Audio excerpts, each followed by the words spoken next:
Hello and welcome to Lunchtime Politics. I am Kayode Okikiolu. On the news this hour, a glimmer of hope from the presidency as President Muhammadu Buhari assures Nigerians and victims of insecurity that banditry will soon come to an end.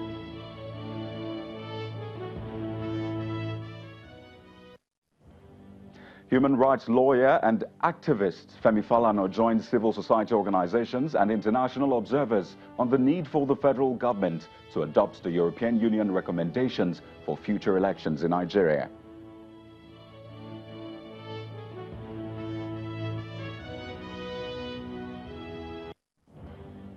And the battle for control of local government councils and the issue of the NFRU guidelines for disbursement of funds rages on as Governor Emeka Ihedioha sets up transition committee. But local government chairman in the state insists that this is unconstitutional.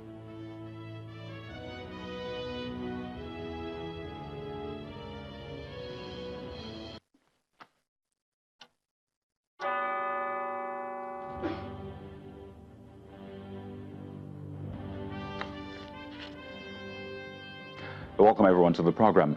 Nigeria's President Muhammadu Buhari has once again vowed to end wanton killings unleashed by bandits in Zamfara state as he commiserated with the people and the government of the state. But before we bring you more on that story, let's bring you our breaking news at this hour. And this is coming from the Federal Capital Territory, Abuja, as the Presidential Election Petitions Tribunal has rejected the request of the People's Democratic Party, PDP, and its presidential candidate, Mr. Atiku Abubakar, for access into INEC's server.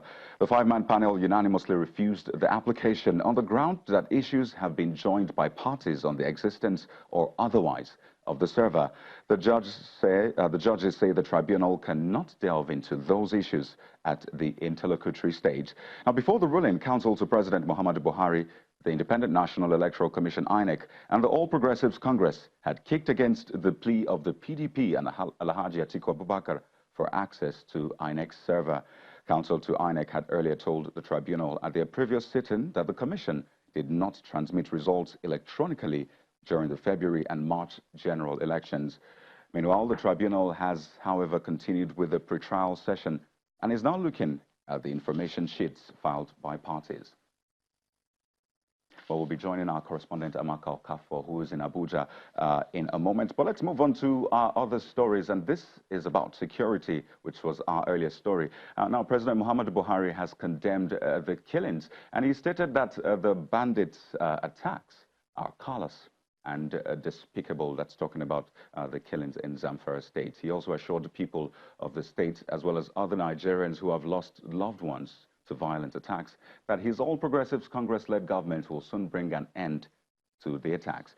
In a statement by his media assistant, Garba Shehu, the president commended the new administration in Zamfara state for putting in new security measures to curtail the activities of criminals and bandits. President Buhari therefore urged the state not to lose hope, but to see the latest attack as a challenge to step up collective action to end the vicious attacks. He also encouraged security agencies to take prompt measures against the attackers. Well, in spite of President Muhammadu Buhari's assurance, which is coming for perhaps the 18th time, some Nigerians are eager to see the president match his words with actions. And joining us to look at the issue of insecurity in the country and the possible solutions to this menace is retired Inspector General of Police, AIG Felix Uyana. AIG Uyana is also the member of the National Institute. He joins us live from our Abuja studio. All right, we'd like to appreciate your time on the program. As you might have heard, this is perhaps a promise that people are used to. The promise that the president will end insecurity, terrorism, and what have you. And the question is this: the promises have been made, but the challenges still persist. So how hard is it to fulfill this singular promise?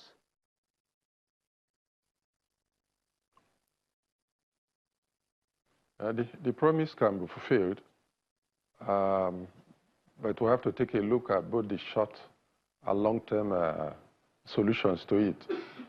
In the long term, I believe there is need to create another unit within the police force that is inferior to the military, but superior to the police. What do I mean by that? A force that is higher than the mobile police. If you recall, in the 60s up to 80s, the mobile police was the striking force that had the brain and the brawn. But now we use them for minor duties. That is to say, it should be a force that will act as they were the mobile police of the 80s when they were being called kill and go. Not that they come and kill people and go. No, they come, strike, and return to the barracks where they continue their training. And before they go out for an operation, maybe that will last a month, like we're having about Pofada, they will be properly trained. The allowances will be paid, maybe 2 weeks in advance before they move out.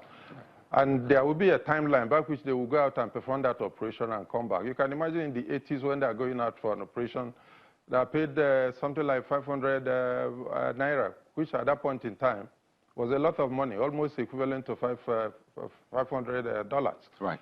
And that's a lot of money. So they go, perform their duties, and return. That is to say, you have a force within the police force that is inferior to the military, but superior to the mobile police force. Right. Because mobile police force now has been reduced to the level of the local police. And then, of course, with community policing and interface between the other security agencies, especially the intelligence agencies, the NIA, SSS, DSS, and all that, they will be able to do it. It can be done. AIG Umana, now, I'd like us to put this in perspective. If you don't mind, I'd like us to take a look at some figures. Now, this is coming from the Nigeria Security Tracker. It's a report put together by the Council on Foreign Relations, that's the CFR. Now, according to this report, this year alone, Boko Haram has killed over 300 people. And you'll recall that last week we saw the biggest or the largest mass killing in the country this year in Zamfara State. So it appears we're seeing a resurgence. Is that the case? Or what exactly is responsible for this? There are many factors. If you remember, the Boko Haram is spreading their tentacles, having linked up with international agencies also that are also involved. Then you have the Islamic State in West Africa that are also there. Then you have banditry. Then you have cattle rustlers, and then some of the headers. So the crime rate is obviously on the increase. And don't forget that this increase is not an indictment of the security forces. You have to take, when you take a look at the etiology of crime, you know that employment is a factor. Take a look at the employment level and see how many people are employed today and how many are not. How many people are leaving the employment due to the decrease. And then look at, again, the economic indices. If our economic GDP is growing at 1.9, and our population is growing at 2.2, it can balance out. Things has to give way. Right. If there's continuous unemployment, especially graduate unemployment, and then you have a lot of youths there that are out, that are not doing any job, they will be engaged. They said the devil workshop, the idle mind is the devil workshop. Okay. And that's why you see a lot of them engaging in crime and drug dealing and all that. So these are all part of it. You have to bring it together before you can be able to solve this. You can find a solution. You have to bring a lot of agencies together. All right. I think also that intelligence agencies need to do more. There are a lot of ungoverned spaces all over the place. You reach in a state, there you have very few policemen. A state as big as Zamfara, probably maybe 3,000 men or so. They're not enough. So there will need to be, if need be, for the federal government to recruit the police, make an additional recruitment of almost between 300 to 400,000 Now, AIG Mana, before I let you go, I'd like to ask you this final question. Before I let you go, I'd like to ask you this final question. Now, a lot of people have suggested various reforms in order to end the insecurity situation in the country. Now, I want us to look at the top security personnel in the country. Do you think moving forward, we should look at changing the top security personnel in Nigeria as a way to perhaps bring this to bay?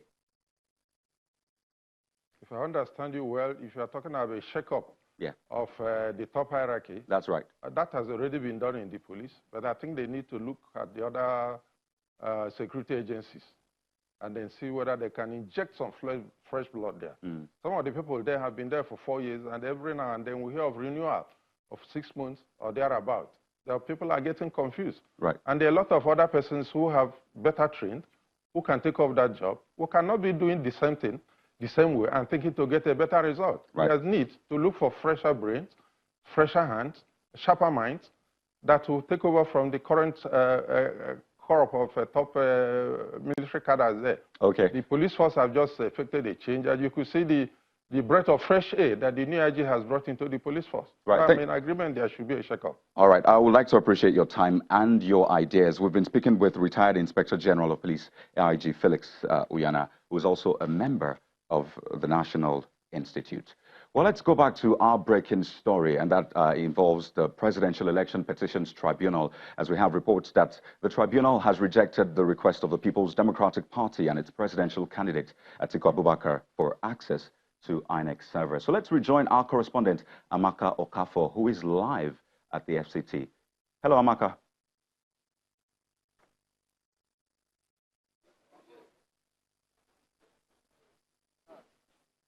The Presidential Election Tribunal has rejected the request of the People's Democratic Party and its presidential candidate for an order to inspect servers allegedly belonging to INEC and which were used during the election for the collection of data and transmission of results during the presidential election. In a unanimous judgment delivered by Justice Garba Mohammed, who is the chairman of the tribunal did agree with the respondents that it will be premature to go into the issues of a server since parties had joined issues in the main suit on whether there exists a server or not. The tribunal held that it will be premature for it to go into that issue at the interlocutory stage when parties have joined issues as whether the server does exist or not and whether it was used for the transmission of results during the election or not. As such, it refrained from granting its discretion in favor of the PDP and instead agreed with the respondents that such an issue should be left for when parties begin to argue or when the tribunal begins to adjudicate on the main petition.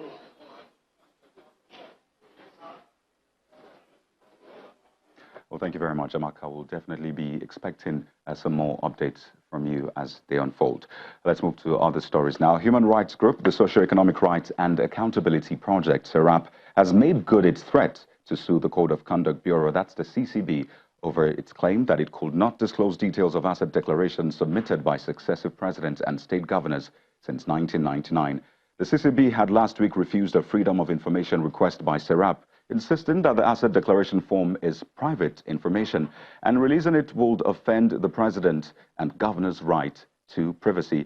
SERAP argues in the lawsuit filed at the Federal High Court in Lagos, quote, asset declarations of presidents and state governors submitted to the CCB are public documents.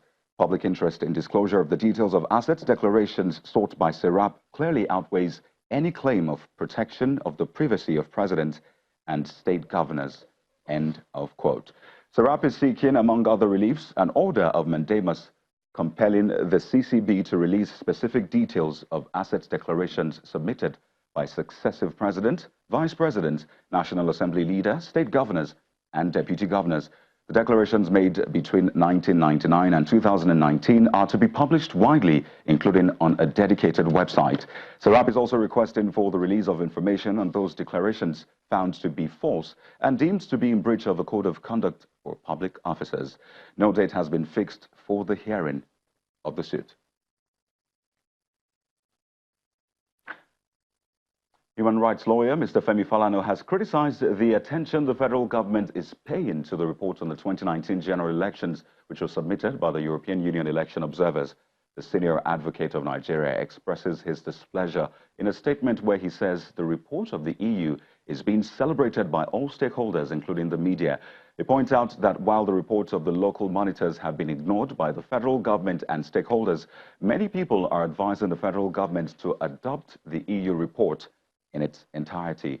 Mr. Falana insists that before the report of EU on how to conduct credible elections is adopted, the federal government should also implement recommendations of the Justice Mohammed Uwais panel, Ahmed Lemu panel, and Ken Namani panel on electoral reforms.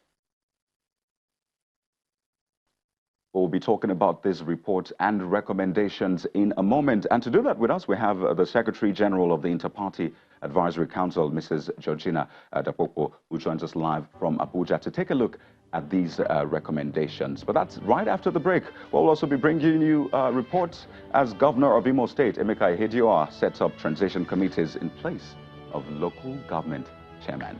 More details in a moment. Stay with us.